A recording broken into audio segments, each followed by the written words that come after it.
Qual que é que você está falando da Azul? Você tem uma relação muito forte com a Azul, né? Você ajudou a fundar a empresa, basicamente. Como que foi? Eu fui o primeiro funcionário, crachá número 1, porque quando o David Neeleman, que é o americano por trás do projeto, veio para o Brasil, me apresentaram ele logo no começo. E qual que era? Até para o pessoal entender, porque a Azul... Eu estudei em Campinas muitos anos, né? E o Viracopos ali era um aeroporto que era meio esquecido, né? Para falar bem a verdade, ele era esquecido. Para ir para o Rio de Janeiro, cara, era uma... Nossa Senhora! Você ia pegar um voozinho de manhã e só tinham lá no final do dia. Isso. Você tinha uma reunião 10 da manhã. Tinha que ficar o dia inteiro no Rio de Janeiro. Isso. Porque não dá para voltar. Exato. E era um baita de um aeroporto, né? Aeroporto de carga muito importante e tal, né? E qual que era, vamos dizer assim, em que situação, em que contexto que surge uma empresa igual a Azul aí, né? Olha, assim, eu costumo dizer que a aviação é um setor muito sexy, porque somente sendo sexy você poderia explicar por que tanta burrada foi feita e é feita, né? Quando você começa a pensar com a cabeça errada, você faz bobagens, né? Entendi. Então, sendo bem grosseiro e deselegante, mas a verdade é essa, né? Então, quando você entra num negócio que você fala, isso aqui me dá um puta tesão, vou fazer, quando você para de raciocinar, é quando você faz as bobagens, né? Então, você tem que ter um plano lógico, tem que ter montanhas de dinheiro para começar, você tem que saber o que você vai fazer, como você vai diferenciar seu produto, etc. E a Azul tinha todos esses elementos, né? E é por isso que ela se transformou hoje numa das 3 grandes empresas aéreas brasileiras e sobreviveu a um praticamente duopólio que existia antes da chegada dela. Que antes era TAM e Gol, né? Com 92% do mercado. Então, você imagina como é difícil você entrar para concorrer com 2 empresas que têm mais de 90% do mercado. Mas a Azul veio com um diferencial, ou vários diferenciais. E um deles foi utilizar Campinas, Viracopos, que era um aeroporto subutilizado, no meio de uma região que concentra praticamente 50% do PIB.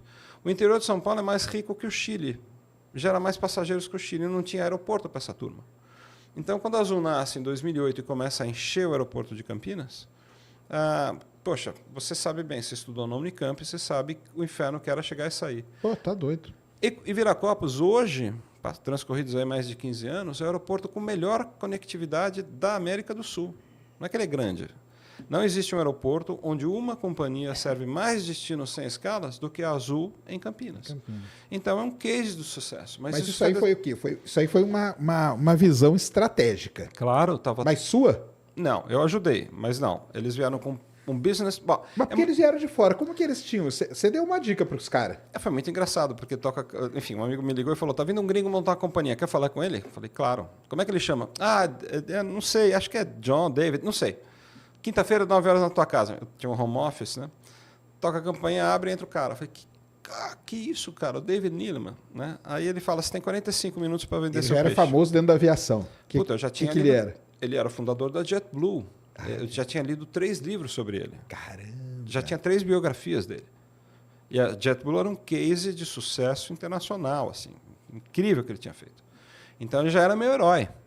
Tá. De repente toca a campainha, entra o Luke Skywalker na sua casa, você fala, eu já vi alguma coisa a seu respeito, né? Mas para mim foi igual. E aí ele falou, você tem 45 minutos para vender seu peixe. Ele falou para você? É. Caramba! Aí a gente ficou lá 5 horas. Nossa! E no final ele falou, Panda, tem uma coisa, eu sempre digo que a gente não pode ensinar paixão. E você não é apaixonado por aviação, você é doente. Eu falei, eu sei. Não, você tinha que ser levado para uma instituição mental, trancado lá dentro e jogar a chave fora. Você quer trabalhar comigo? Eu falei, pô, David, claro. Né? Eu falei, então já começou, amanhã nós vamos para a Embraer. Amanhã? Tá bom. Dia seguinte ele dormiu no hotel e a sede da Azul foi a minha casa por 3 meses. Caramba. No 4º mês é que a Azul foi para uma sede lá em Barueri, mas nos 3 primeiros meses... Entendi, aquele prédio ali em Barueri, eu passo na frente dele. Nos 3 primeiros meses, a sede da Azul era na minha casa. Então ele vinha dos Estados Unidos, tomava banho, café da manhã, almoçava, jantava e ia dormir no hotel.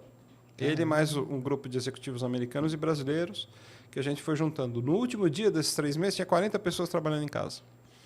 Gente no escritório, na sala de jantar, no lavabo. Você abria a porta, tinha um cara com laptop, telefone, montando uma companhia aérea. Então, isso aí foi a fundação da Azul. Foi a fundação da Azul. E aí eu ajudei muito a desenvolver... Mas a estratégia veio de você, então é que você não quer falar, mas com certeza veio. Não, eu digo que eu sou tradutor e intérprete. Veio um plano de negócios que eles me apresentaram nesse mesmo dia.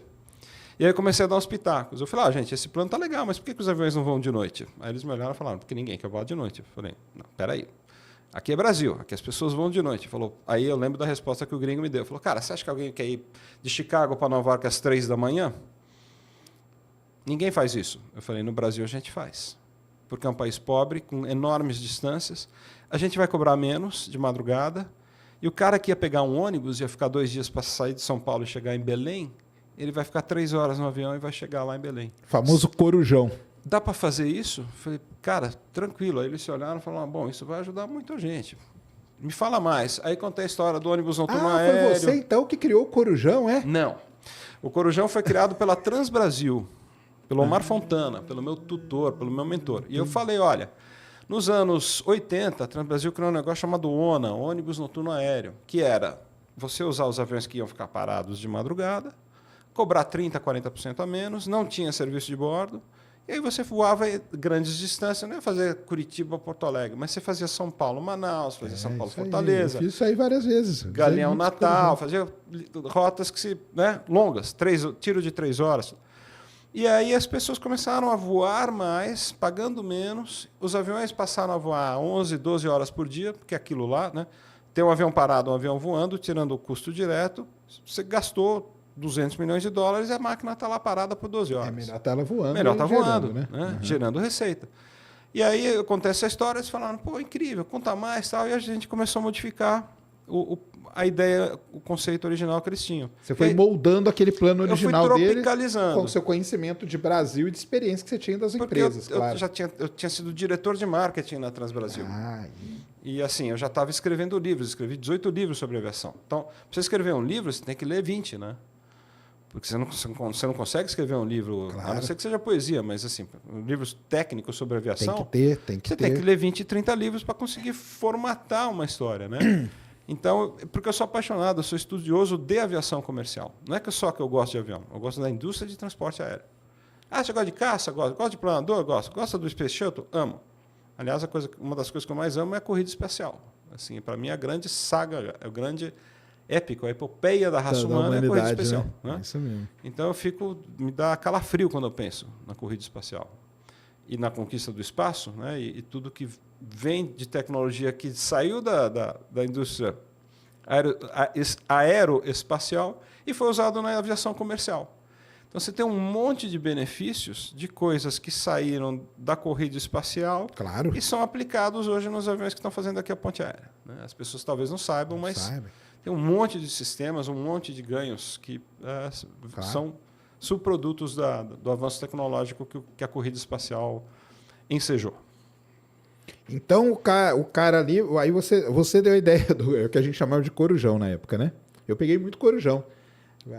Andando no Nordeste aí. Era bom demais aquilo lá, cara. Era muito bom. Eu voava bastante de corujão, porque estudante, você não tem grana, então você ia de madrugada. E assim, não é que eu não criei o corujão, o ônibus noturno aéreo. Tá, né? entendi. O que eu fiz foi, olha, no Brasil a turma voa de madrugada. Sério, pô. Aí mudou o plano de negócios. Aí os aviões que estavam voando 9 horas por dia passaram a voar 12h30.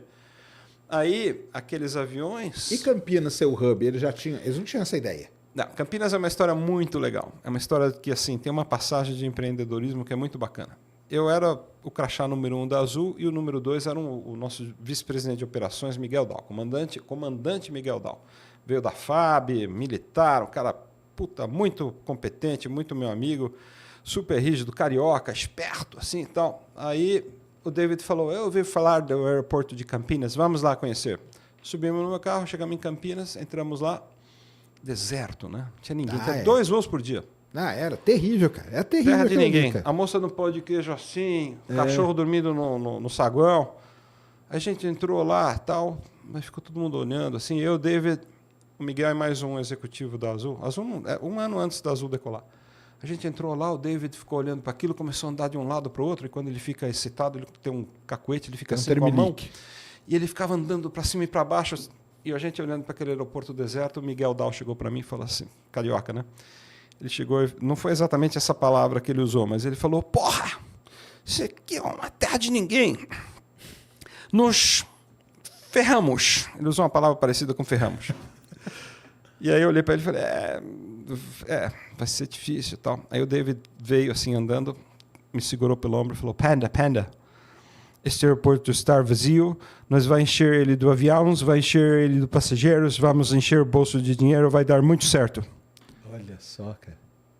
Aí eu fiquei bobo com isso, sim. O Miguel ficou assim também, estatelado ouvindo aquilo, ele saiu, continuou andando com a mãozinha chacoalhando. E aí essa foi uma lição para mim. Eu falei, essa é a diferença do empreendedor e do mané. O mané vê o copo meio vazio, fala, cara, nós vamos nos lascar aqui. O empreendedor olha, nossa, o aeroporto está vazio, nós vamos encher de avião, sem conhecer, ele não conhecia, né? Não, nunca tinha ouvido falar em Viracopos. Caramba! Mas, na verdade, tinha um outro momento que era lançar a companhia no Rio de Janeiro. A ideia original era lançar a companhia com base no Santos Dumont. Olha só. Mas aí a gente tomou uma trombada do então governador do estado que, enfim... Entendi.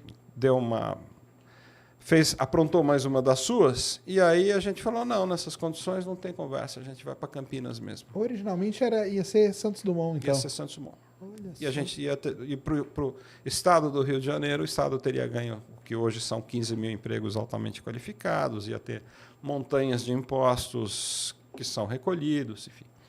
Caramba. Mas é isso que as pessoas não entendem, né? O Brasil está sendo arrasado pela classe política. Não é que está prejudicando. Isso aqui é uma terra que está sendo arrasada. Assim. E nós vamos pagar por gerações o preço das nossas más escolhas políticas e de uma classe política ordinária, que é o que a gente tem há muito tempo.